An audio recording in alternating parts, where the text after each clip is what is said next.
Hello and welcome to Radio NIGP. 2026 is already halfway over, and for many of us in procurement, July represents the start of a new fiscal year. Happy New Year! This episode takes a deeper look at the upcoming NIGP Forum in Columbus, Ohio, where your team at Radio NIGP continues to encourage you to think differently, not just in your day-to-day work, but also how you approach your attendance at Forum. Whether in person or via the virtual platform, are you considering a new approach on how you personally engage with the courses, speakers, and other attendees?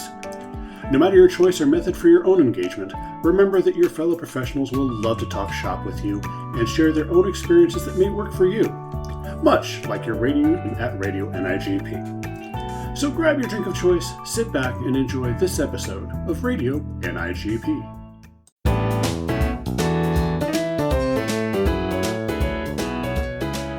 Hello, NIGP family.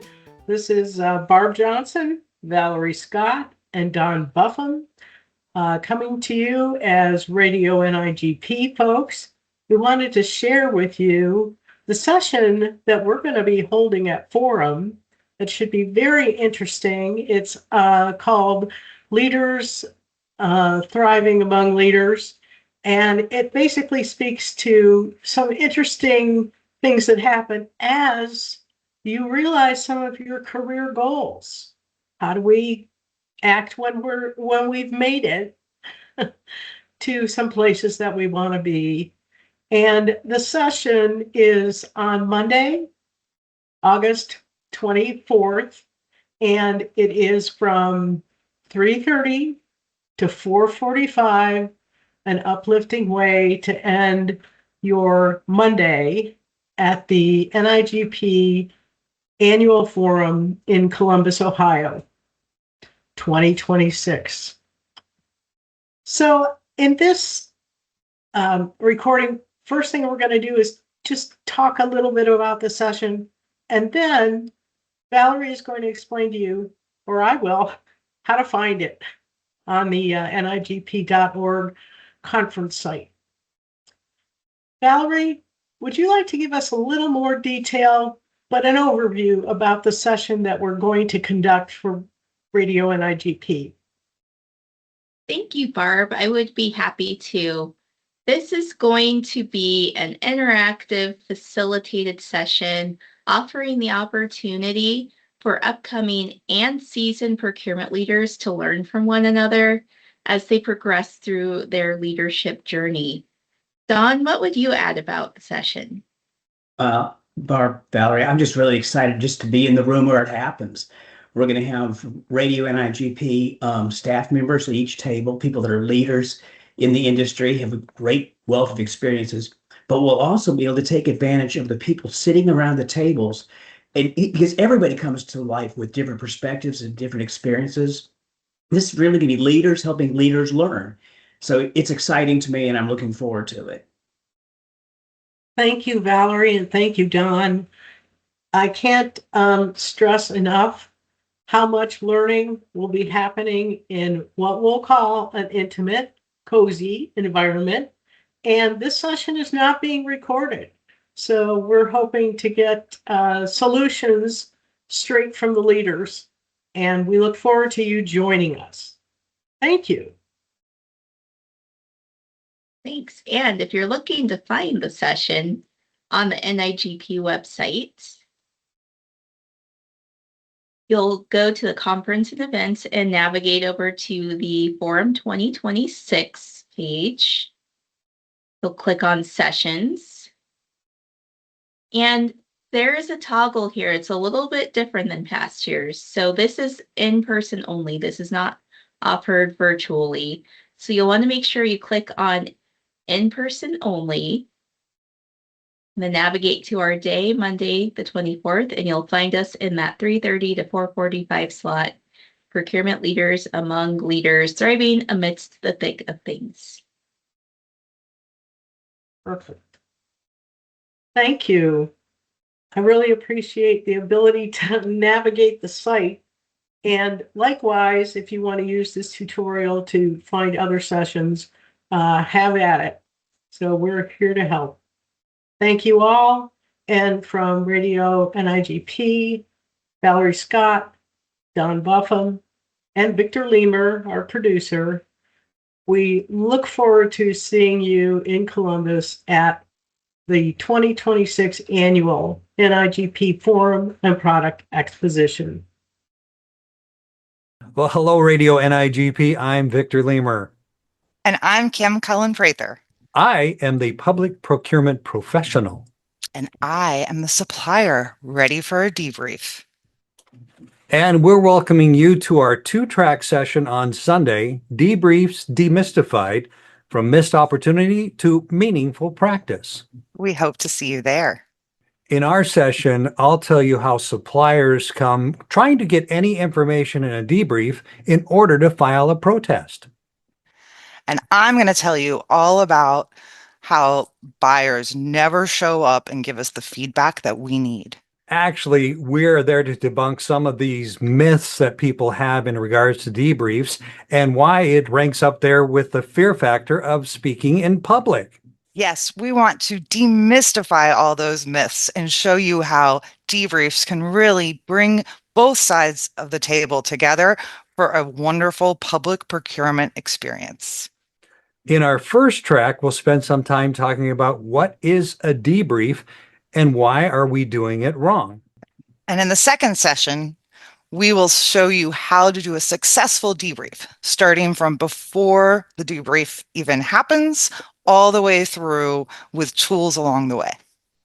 And one exciting thing in both sessions is we're going to have volunteers from the audience, it might be you, to be actors on the stage to show how to do a good debrief and how to do a bad debrief. And that one's going to be a lot of fun. So we encourage you to show up on Sunday, 2 tracks with lunch in between, where we're going to be talking about debriefs demystified with me, Victor Lemer. And myself, Kim Cullen-Prather.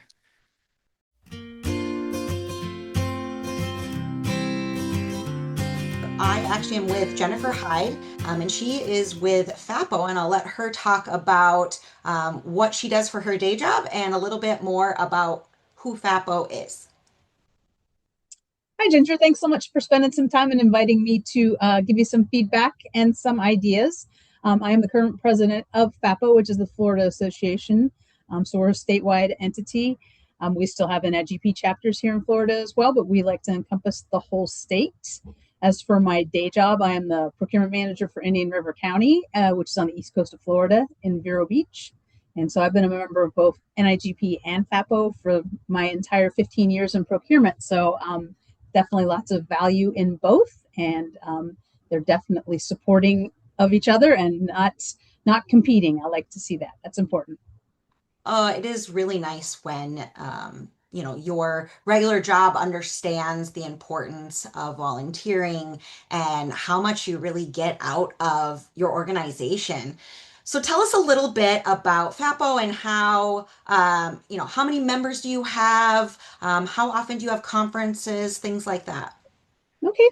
So FAPO, I believe we have about 1,600 individual members and then about 250 agencies. We have an annual conference and trade show that we put on May-ish timeframe, typically in Orlando, just because that's an easy place to get everybody to, especially our exhibitors, because they're coming in with a lot of stuff, and Orlando's an easy airport to get into. And we do depend heavily on their support financially to keep our delegate rates cheap or within reason for our members to attend.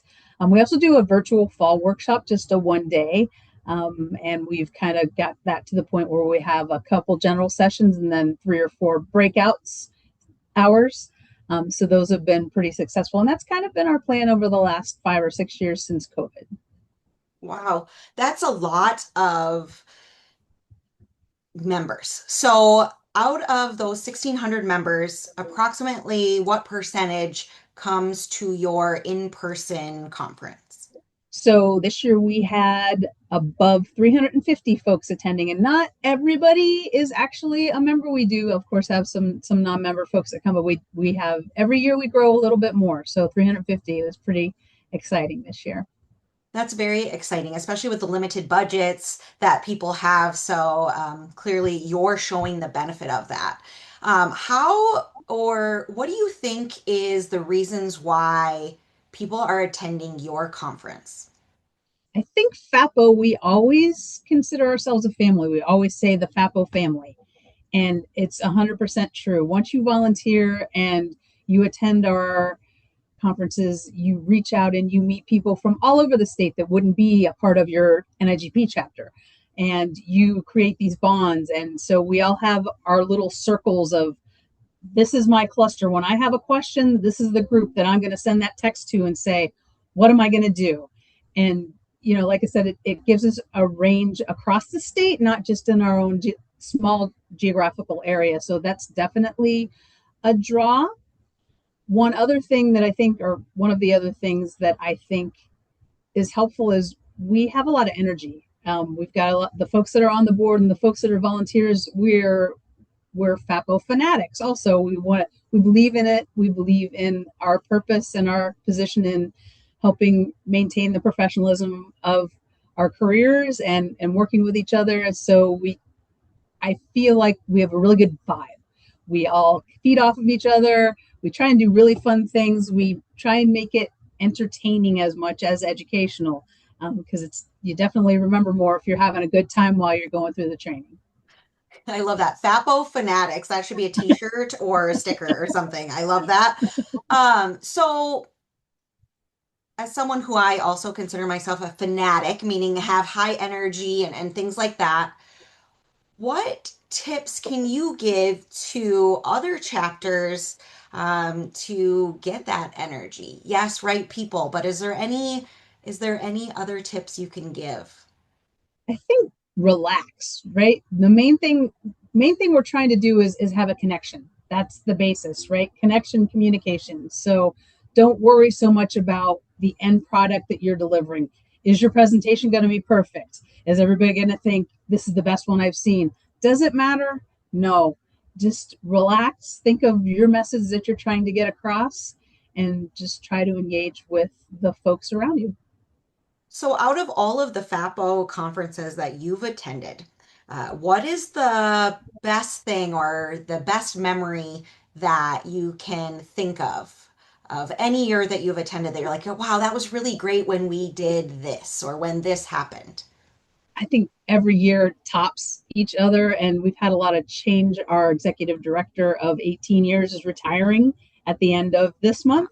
So he has also, of course, been a big part of our family. So this year was very emotional, and we wanted to make sure it was special for him, but not in a sad way. So we did a lot of fun things there, and we brought our new executive director team in just to kind of integrate them as well. So that's definitely one of the coolest things that I've seen at a conference. We also we always have a charity sponsor. We do 50-50 raffles throughout our conference, and we picked a few years ago. We found this charity that's Florida based, and it's called Canines for Warriors, and they pair veterans suffering from post-traumatic stress disorder, different things like that. It started out with shelter dogs. They would go to shelters and find dogs at kill shelters that needed a new lease on life as well. So they saved 2 lives. So the response to that has just been phenomenal. And we always start our conference with posting of the colors and then an invocation. And then we have our charity come in and give a presentation and just tell their story and what that charity has done in their lives. And it's, just to see somebody there with their dog and that bond, and it hits all the feels. So that's definitely a special thing as well. Wow. And I can't undersell the value of the classes. We always have members who have new ideas and they want to try them out. They want to do it at forum. They want to present it for them, but they maybe want to try it out on a smaller audience. Definitely encourage, and it gives you good feedback, and it gives you a little bit of confidence for a bigger crowd next time. Those are some great ideas that other chapters can actually use. One question though, a lot of chapters don't have someone who's planning their event, besides, of course, their board members, and then those people have regular jobs. So, can you talk about the value of spending the money on a person who is in charge of planning your event? Oh, especially if you're dealing with food and AV and all those things, and just we're going to have this many people, but then we need to pad this. There's just so many nuances in that. We have a hard enough time building the schedule that we feel is appropriate, and providing the programs and picking whatever our special event is, that just so many of those things, the day to day, how many times are we going to set out coffee? What are we having, a plated lunch? Are we having a buffet? Those sorts of things. It's definitely worth what we pay for it. Absolutely. And definitely our executive director has supported us in a whole lot of other areas as well, but that's definitely a very big one in supporting us and handling all of those trade show nuances and in-person hotel negotiations and all of those things. So, And allowing you as an attendee to actually be able to attend and enjoy the conference as right. well, I suppose. So, Yes. Yes. yeah, that's really great. Is there anything else you can think of that other chapters could copy or emulate that you have done in the past that you thought, wow, this really is a change maker, something that made you think differently? I think really just trying to mix up our topics of conversation instead of showing the same things. Like every year we do this specific thing. We try and stay away from that. Just try and go outside your own comfort zone and think about other things that people might be thinking about, that you are thinking about, that you don't want to say out loud, right? So just try and think of new ideas, new topics, and it'll all work out just fine. At the end, it'll be like you'll stress about it until you get there, and then once it's done, you're it wasn't so Absolutely.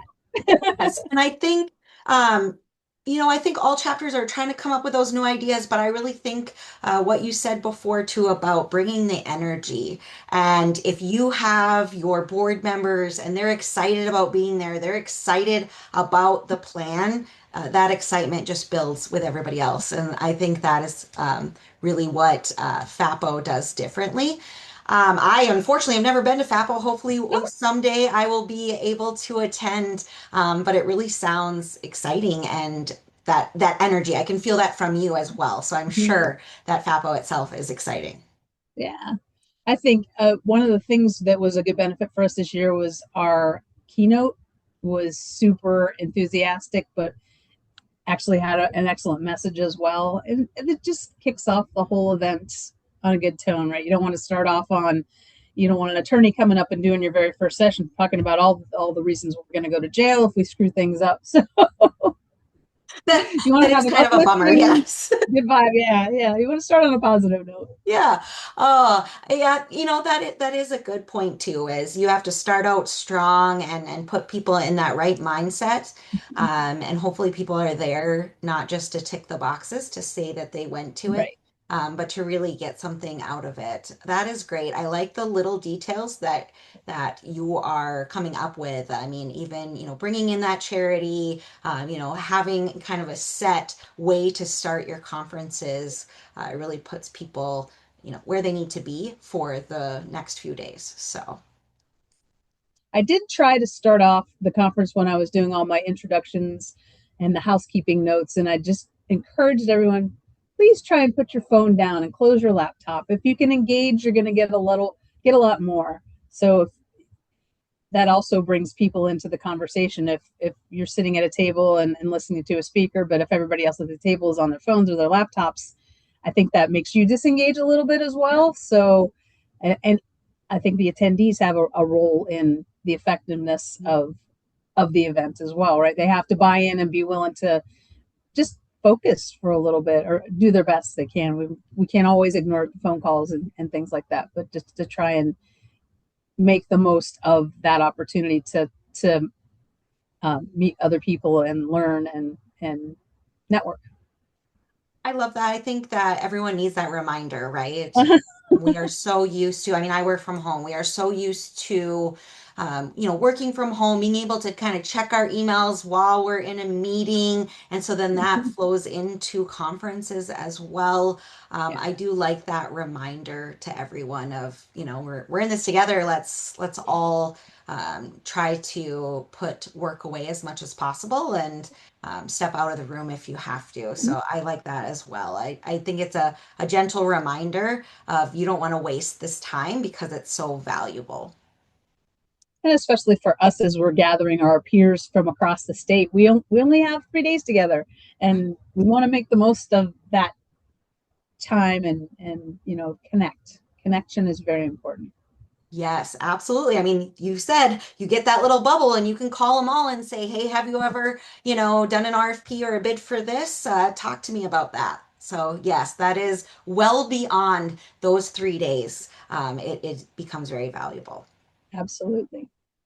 Well, thank you very much for taking the time to meet with me and talk to our Radio NIGP family. And hopefully they can take some tidbits that you have done with FAPO and the rest of your team and be able to take something and add it to their own conference as they get to plan likely their fall conference this year. So thank you.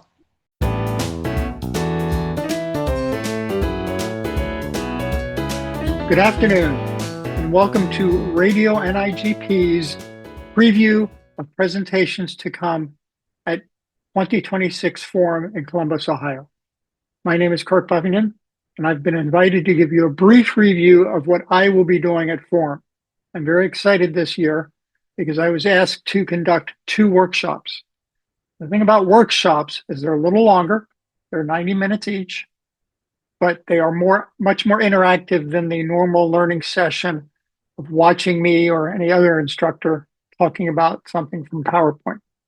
So this year, these 2 workshops are both centered around risk management and the use of bonds.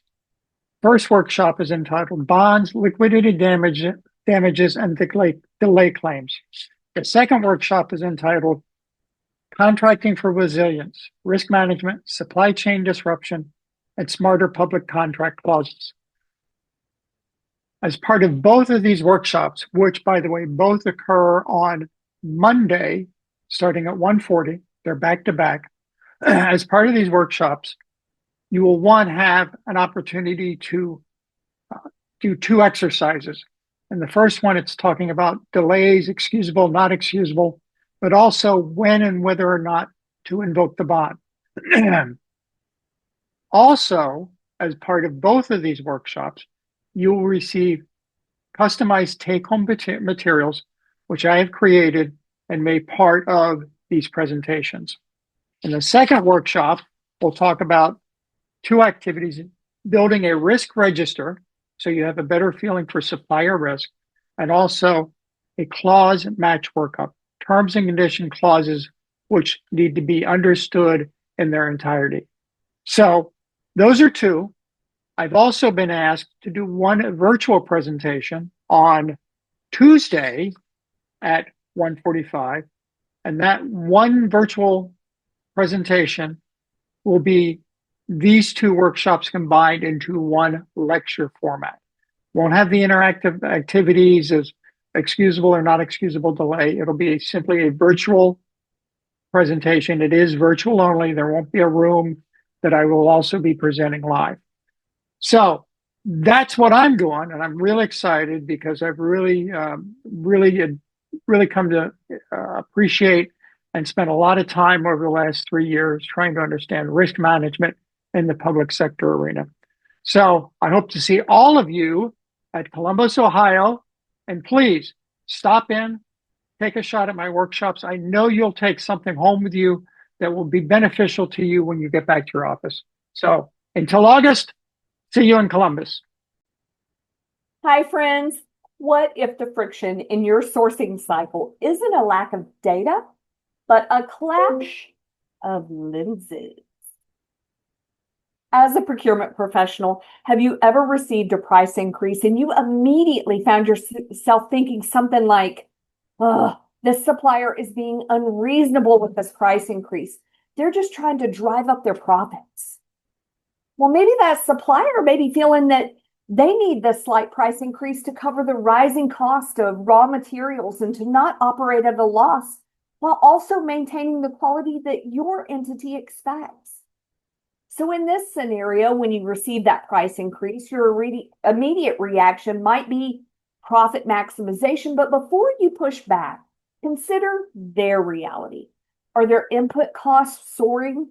This scenario shows two very different perspectives on the same number. Now, a rigid view might lead to conflict, but an adaptive mindset seeks the why behind the number. Join me at Forum for this session called The Power of Perspective, Shifting Mindsets for a New Era, where we will dive into the power of perspective to understand how our ingrained biases shape and often distort by our stakeholder interactions. Friction often arises when procurement sees the situation in one way while stakeholders see it in another. The tricky part is you can both be right. By mastering adaptive mindsets and reframing the procurement narrative, we can move past the stalemate. In this session, we'll not only explore the concept that different individuals can interpret the same reality in fundamentally different ways, but we'll also define how our current interpretations or our lenses can shape our daily thoughts, feelings, and actions. We will introduce strategies for unlocking adaptive mindsets to evolve from a transactional gatekeeper into a high-impact strategic advisor who drives resilient, value-based outcomes. So I hope to see you at this interactive customer engagement and service mindset session, either in person or virtually, from 1 to 2:15 on Wednesday, August 26th. So I look forward to joining you and you joining me for the power of perspective, shifting mindsets for a new era. See you soon.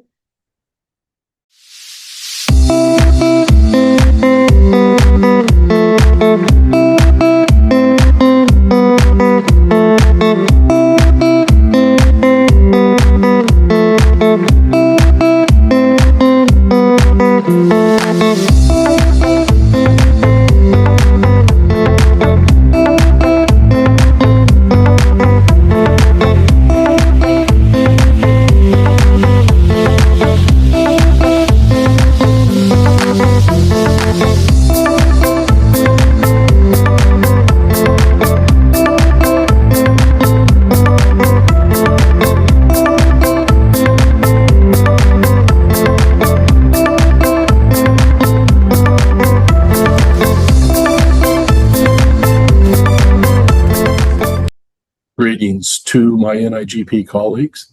Darren Matthews here, past president of NIGP. Very happy to be speaking at this year's annual forum in Columbus, Ohio. My session will be on transportation and logistics, what every buyer should know. That includes the various modes of transportation, as well as the advantages and disadvantages of each, when to use each of them. Much of my information is from the book that you see on your screen. This is published by NIGP, Managing Logistics and Transportation in the Public Sector, a great project I worked on with Dr. Linda Stanley. So there are 5 generally accepted modes of transportation. But in recent years, there's been a controversy. Are there actually 6 modes of transportation? We'll talk about it at the session, and I'll let you be the judge. Hope to see you in Columbus. Hello, this is Denise Finn coming to you from Radio NIGP. If you're going to be attending Forum this year, either in person or virtually, I hope that you will join us on Tuesday, August 25th at 1:45 as I co-present the multi-generational advantage, turning diversity into procurement power with Brooke Green. Hope to see you there.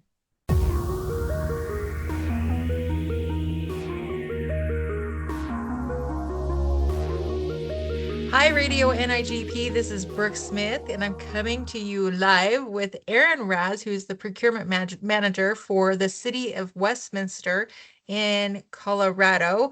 Aaron, welcome. Thank you for joining us today. You are presenting at Forum, is that right? Yes, thank you, Brooke. I'm very excited about my first presentation for NIGP. It's Yeah. going to be fun. We're going to talk about your forum presentation, but I want the audience to get to know you a little bit better. Tell us a little bit about your background and your AI experience, because you're crushing it right now. I'm so excited to introduce the community members to you. What's going on? Yeah, I thank you. Little background, I'm procurement manager, first time centralizing it for the city of Westminster. So we were at a decentralized model about 4.5 years ago, coming over from Denver International Airport and at the state before that. So having centralizing procurement, especially coming from city and county of Denver and from the state, I was used to systems. I was used to requisitions. Believe it or not, we didn't have that. We used an e-procurement system, but the PMs were really running that, drafting their own. So taking that over was just a lift. We're the eighth largest city in the state. So the request volume was just enormous. The emails, 6,800 emails last year, and I can only get to 5,300, and that still wasn't enough, right? So I'm sitting here drowning, going, what do I do? And not knowing what I should do as I'm, hey, make this email nicer for me. Oh my God, how do I fix this? Hey, plan my vacation. And then one day it just clicked, like, wait a second, I have this amazing tool. Let's see how I can use that. And then, of course, being in government, we can't just, it's not like my private business. I could just start automating emails. So, from a government perspective, and having worked at the Attorney General's office, really being the legal and data protection side of it, I really went down the rabbit hole of how do I use this technology but protect our data and use it ethically, use it transparently. And that's kind of where my journey started. So I know you and maybe a few people listening know that I've created my own digital chief of staff, Maisie, and I say her. It's obviously code in a box when you asked her that, but she's my chief of staff. She helps me with everything. She knows how to be the procurement manager of Westminster on my best day, even if I'm not. So. I love that. Yeah, you've built a whole persona around procurement and government.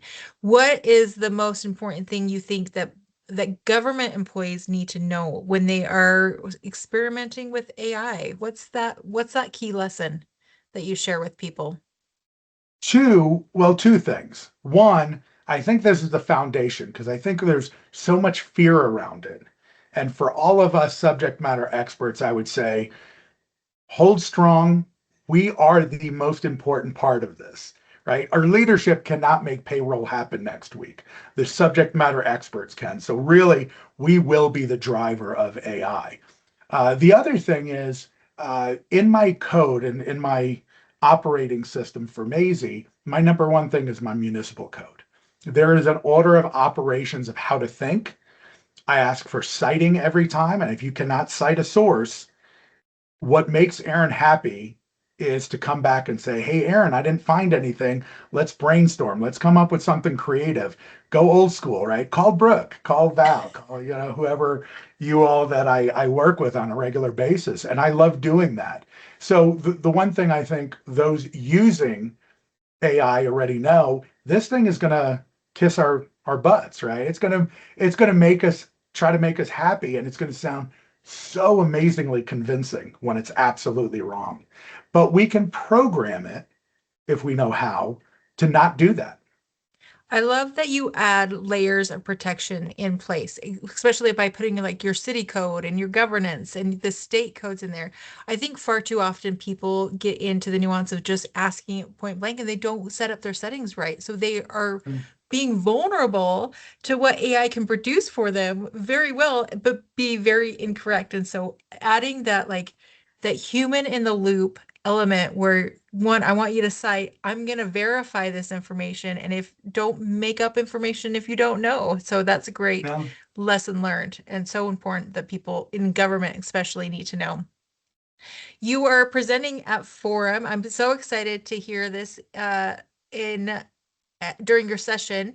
But what are people going to take away? What can they bring back to their agencies? Give us a little like teaser of what you're going to do. Well, my and hopefully NIGP is going to be okay with it, but I am supposed to be presenting alone. However, I'm finding more and more. I even spoke at our local chapter yesterday. I'm finding more and more people really love Maisie.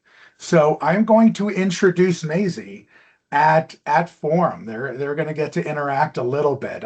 Certainly, she's not going to run the show, but I will show how we partner up. I will show how I actually can draft an RFP with the fee schedule, with the evaluation book, in Excel with formulas in my city's template while I'm having my coffee, which is pretty amazing. So it's not a demo. I really don't want to treat it like a demo, but I want people to understand how I interact. And I am going to uh, show them exactly what it is, what the framework looks like to create their own. The other thing I just decided to do is add some bonus slides at the end. I'm not even going to get into them, but when NIGP loads them later, these are going to be some of those use cases and prompts on how to do that. So I want to kind of give that extra little takeaway for people who are interested to go back and do this when they get to the office on Monday, because we've heard enough about AI. We hear other people doing cool stuff, and I hear over and over, it's like, how do I do that when I leave? And I want to make sure that when everybody leaves, they're going to have some cool stories for me a week or two later. They're like, oh my God, I'm doing this in life. And I really want to hear those. I love when I get some of that feedback. I love that approach in that you're going to like it's going to be a show and tell. And that's what I've noticed over the years that I've presented to. And you probably have a similar situation or experience where we can talk for hours and really like say everything that's cool and everything you need to know. But until they see it in person and in action, that's the real takeaway. And that's something tangible. And then they all of a sudden the light turns on and like, oh my gosh, this is how I can use it for more than just responding to an email. I can use it Yeah, for more. It's now a thought process partner. It's now uh, a employee that I help manage and can help me be more efficient. So I think yeah, that's going to be huge for you in your session, and it's going to be very exciting to see Maisie in yeah. person doing her thing. For someone curious about AI and how to get started, what is like a low risk, high reward type of use case that you would offer as a suggestion for someone new in AI and procurement? Great question. I actually am going to address exactly that in the presentation. And I'm going to do it in a work environment. However, this chat is going to be way too quick for that. So I don't want to give them a work Right. scenario, because if you don't create that framework, you could have some liabilities. Uh, I would say play around with it. Um, I would say, here's a good example. If you have Google, use Google Gemini, right? It's free. You can just open it.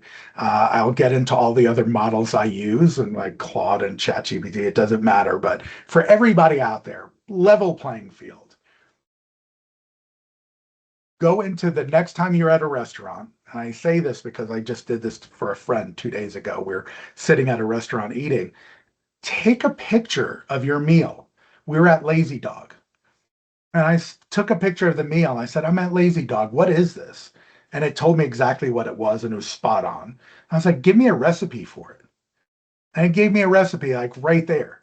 Yeah. And then the crazy thing is you can go home, like mine actually knows the appliances I have. And I can say, Yeah. hey, I have the Foodie Ninja in my stove. How do I make it with this? And it will give you like create step by step.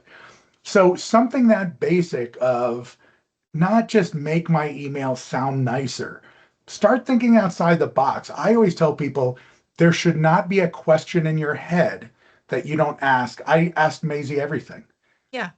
how do I do this? How do I log into the DMV's thing? How do I mail something now? Just anything. You'd be Yeah. surprised. So play, be Yeah. curious. Be curious. I've even done that with a little bit of my health. Like I got some lab works done and they were all like glowing, but I'm like, how can I be better? Yeah. What do I need to do to protect myself for the long haul? And it was so fascinating to just get that peace and reassurance that one, I'm going to go to the doctor and hear the same thing. But even if there was something wrong, I can now have questions, thoughtful questions moving forward Yeah. and using it for our health. We've talked about this before in Yeah. previous conversations where we're putting down our exercises, we're putting down or taking pictures of our food and having AI analyze and saying, how do I get healthier? Just some really creative ways to think about uh, how you do life, not just in procurement settings, but even like the whole life as you can. We're trying to buy a used car for a little commuter car, and it's doing a ton of research for us and helping us Absolutely. be thoughtful and responsible in that purchase because it's a major purchase. So yeah, thank you for bringing up the questions and the recipes. I haven't even thought about that, so that's something new. You So you actually sorry, you yeah, as you're telling me this and you brought up the health thing, and yes, we do. I love that we talked about it. I'm like, hey Maisie, put this in my calendar when I need to work out. But as you're saying this, I just thought about it because we have to do lab work here at the city and we get a discount for it. But I could take that lab work mhm. and to your point, load it and say, hey, what do I need to do? In fact, I can do that, then go to my refrigerator, open it, take a picture and go, Maisie, what do I need to throw out? She'd be like, take that, get it out of your house. Like, just play Chocolate's around, get it? gone. Yeah. Chocolate's gone. So, So, oh, I love it. Well, thank you so much for your time, Erin. It's been great to get to know you and to hear more about what you've learned through AI and sharing that with our community. And we look forward to seeing you in Ohio. And your session is going to be packed. I can't wait to see it. And I hope excited so. to see you continue to grow. If you're not Yeah. following Erin on LinkedIn, make sure he's making some big waves in the community. And thank you so much for your time. Thank you so much, Brooke. See y'all Have a good soon. See ya.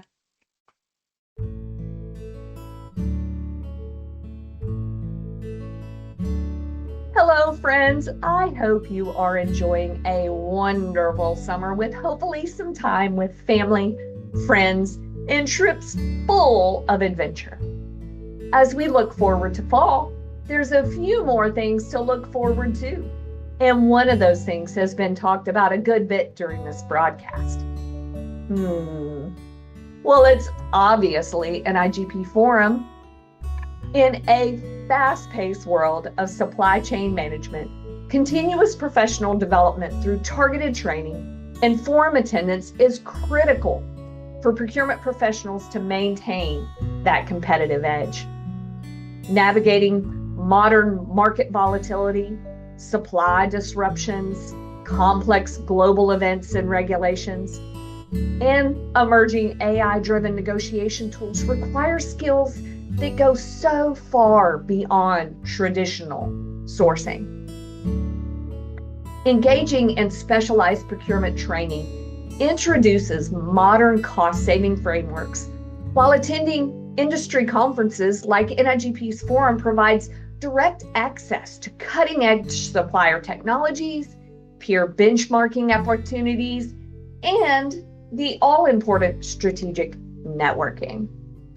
Beyond the educational workshops, the expo hall and innovation theaters offer direct benchmarking opportunities with industry peers and exposure to cutting-edge supplier solutions. Ultimately, dedicating time to ongoing education empowers procurement teams to transform from reactive purchasing agents into proactive, value-driven business partners who directly protect and boost organizational profitability. Whether you attend in person, invest in your professional development. Invest in yourself. Knowledge and understanding are things no one can take from you. If you didn't budget or plan to attend this year, that's okay. Start planning now for next year's event. When you find yourself thinking, I'm not sure I can afford to go to Forum, or my entity won't pay for that or won't pay for me to take that class. I would challenge you to ask yourself, can I afford not to go? Set aside a little money each week or each month. Give up that meal out or that extra cup of coffee, and put that towards your growth as a procurement professional. It will add up. And most importantly, you are worth it. Friends, I hope to see you all in Columbus. Have a great day.